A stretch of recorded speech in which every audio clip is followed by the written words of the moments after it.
Well, hey guys, I found this interesting enough to shoot a video on it because I actually have never seen a product quite like this before. I'm sure you are all very well familiar, if you have a project car, about adding gauges for, oil temperature, oil pressure, water temperature, even like final drive temperature, nitrous bottle pressure, everything like that. You've got a separate individual analog gauge for each function. I actually got approached by a company called Cammus as they were watching the O2 project, and they offered me one of their digital gauges. And I said yes, even though unfortunately this probably won't work well for that project application, but I was sure I could find some other vehicle to put it in because it does support analog inputs as well. So I'll get to that. This gauge is a full LCD. They are sold in different colors. I opted for the least tacky looking one, which is a grayish black. Anodized aluminum, it's all metal construction. It's adhesive. They recommend putting it on a dash or even a windshield, which is interesting. It's definitely Chinese made. It does have USB-C, which is kind of interesting as I/O. So these gauges can daisy chain with other gauges, so I think you can stack up to 3 or 4 of these gauges on a single I/O box. This is an I/O box. As you see, it's got a USB-C on it, so that would actually be, this is the device that aggregates all of the signals, both digital from OBD K and analog stuff, which I'll get into in just a second. And it shoots it over to the gauge in a format that it understands. So OBD K plugs in there, nice flat cable, pretty reasonable. The analog inputs all enter right here with this cable right here, just snaps right in. And then this is a pretty standard weather pack connector, but each analog signal you get one of these with it in conjunction with a standard 0 to 5 volt or resistance-based sensor. So this holds all the calibration values and it lets you daisy chain. The only one I grabbed from them was water temperature. I probably will get oil pressure, oil temperature from them in the future. But these are pipe thread connectors. They're basically GM style. Not as common in the applications that I use because almost everything is M10, M12, or M8. But anywho, I'll plug, this sensor just plugs in here, and then it chains in here, and then that plugs in there, and then that in conjunction with being plugged into an OBD2 port to power it on, essentially, gives us the USB-C out to the gauge. So just for giggles, I'm just going to plug it into the M5 because it's right here, and it has an OBD2 with the temp sensor plugged into it as well. And just see what kind of values we get and see how easy it is to set up, because if it's not easy to set up and or it's not accurate, it's not worth using. But it's fascinating. I think this is a really good idea because you can pile a lot more information on a regular 2-inch gauge size display than you could on an analog gauge. So why not take a look? So I just plugged it in and it turned on for a second. Maybe I will turn the ignition on.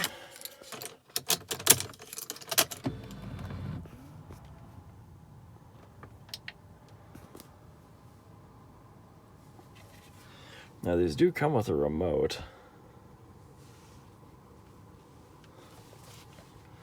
And they also have an app, so I may have to actually download the setup app. Learning experience, the documentation's a little bit limited with these things, but honestly the build quality is so good. There we go, so it's set on boost. Okay.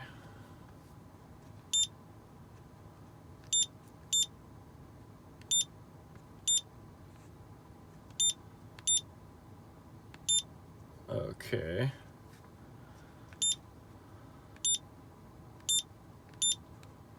Racing. Oh, sorry. I'm trying to parameter.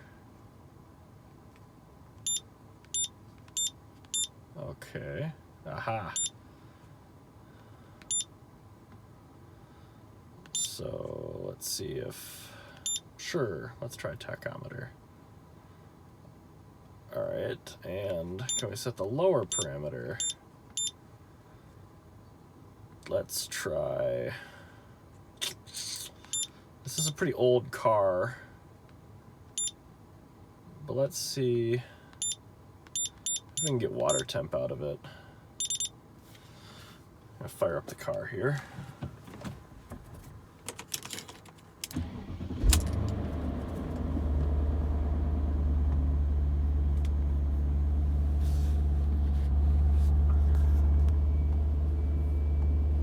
Okay, so tachometer doesn't work on something this old.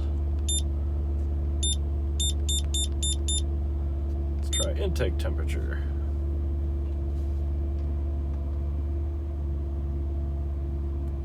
Okay, neither parameter is reading correctly. And the water temperature should actually be reading off that analog module. Or is that Celsius? That actually might be correct. Okay, so the water temperature is reading correctly off the analog module. I'm just trying to see if I can get any of these upper parameters to work here through the OBD2 port. Voltage works, I'm pretty sure. Yeah, so voltage works fine.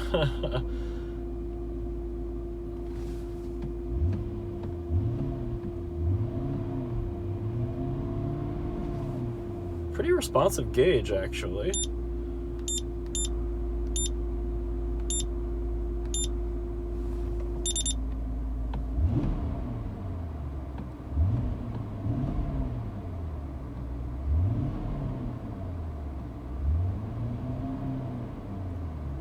So TPS doesn't work.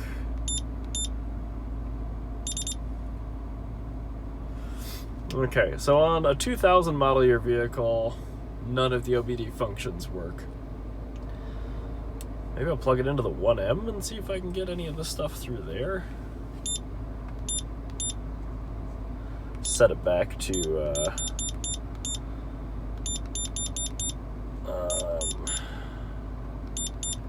sure, intake temperature, why not? Yeah, let's go try it in the 1M. I'm not sure if it knows from the OBD2 port when the ignition's off to time out and power off. Oh yes, it seems to.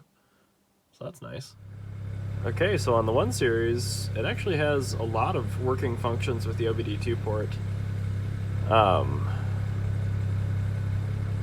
I'm holding the analog water temp gauge right now, or the sensor, in my hand, and that is working as well. I don't know if I disconnect the analog input module, if it will read water temp out of the OBD2 port, but I tried a few functions and they all seem to work on the parameter with the 1 series.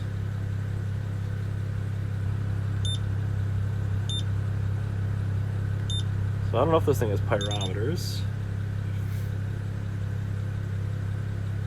Doesn't look like it does.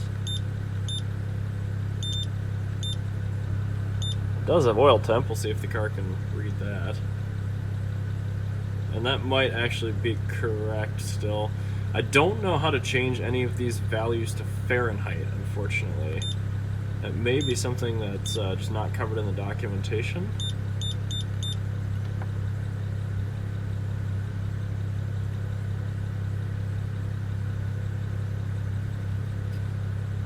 But honestly, there's a wideband right there based on your O2 sensors in your car. So that's pretty neat. Okay, so I unplugged the analog gauge and now it is pulling digital water temperature as well. So honestly, for one of these N-Series BMWs, this is a really great gauge. If you want a water temperature gauge, and honestly even AFR for your turbo stuff, it looks pretty responsive, and it would be really nice to have a real water temp gauge. So I think that alone right there has got me sold on this thing. But Yeah, I want to try one with more analog inputs in the future, because I think that is one of these features that you just don't see on a lot of modern gauges, where they try to pull everything through an OBD2 port. And although it looks like this actually does that pretty well for modern vehicles, being able to use modern tech like this in an old vehicle reliably would be really cool, especially because, as you can see, you can run 2 independent gauges on it with pretty good readability, and it looks, you know, way classier than most tuner gauges. And this is just sitting on my dash right now, but I'm impressed, I gotta say.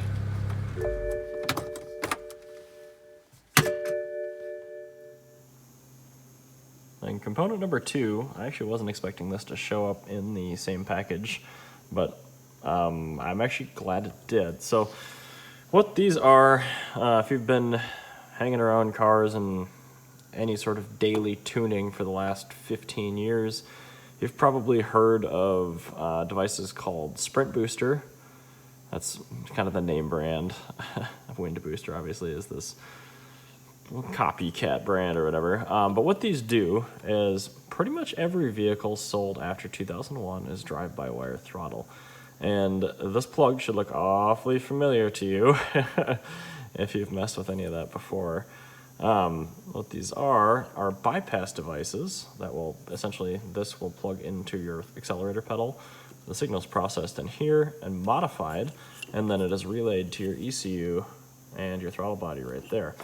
Why did these exist? Well, essentially it's because the throttle mapping on almost every car is not linear. It's actually programmed with kind of a bell curve into it to give you a lot more oomph, right? A really aggressive throttle tip in, essentially. So it gives you like 30% in the first 10%, and then it levels off. So these allow you to program different curves into that, and what it'll actually do is kind of tell the computer what it needs to see to give you a linear response curve. In the case of the F10 5 Series, you guys saw me put a water pump into for my sister-in-law a couple weeks ago. She doesn't like the power delivery of that N55 because it is a little dead down low, and that car actually does appear to have a very linear throttle pedal sweep. So, since it doesn't have a Sport Plus mode, I'm actually going to toss this in her F10 and see if there's a logarithmic curve map on this that actually gives it a little more of an aggressive tip in, because I think that'll make it behave a little bit more like her E60, and hopefully improves her perception of the car's drivability. So these don't add any performance to your car, that is worth mentioning, but if you have an issue with how your throttle mapping is, these actually do solve that. So it can give you the illusion of a more responsive or more powerful drivetrain, but it doesn't actually add power. All it's doing is essentially tricking the computer into thinking that the input is different on the throttle pedal than it actually is, to give you a custom throttle mapping curve.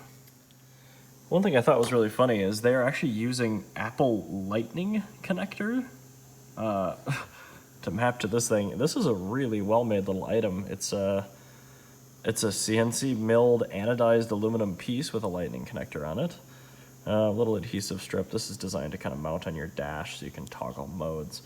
I'd like to power it up for you, but I don't think I have a car with the lower dash pulled out enough here to actually plug it in for you. Like I said, this plugs into your throttle pedal, standard 6-pin Bosch connector, and then this interfaces with your car, and then this module just gets tucked up somewhere else. It does have Bluetooth in it. I'm not exactly sure why you would need that, because all your maps can be toggled here. But again, there aren't that many companies out there that make these. Burger Motorsports makes one, Windbooster makes one, and they all have pretty similar reviews, but they're all kind of expensive. And the MSRP on this thing, I'll have to actually look up and see what they are, but they're significantly cheaper, and it actually looks pretty well made. So if it can handle the throttle mapping duties the same as those other guys, I can't think of any reason why I shouldn't just get one of these. A little confusing why they didn't use black wires here, and it's not sheathed. Black wires here, no sheath. and then nicely sheathed wires here. But like if you look at their other gauge product, like everything's got this really nice high temp jacketing on it.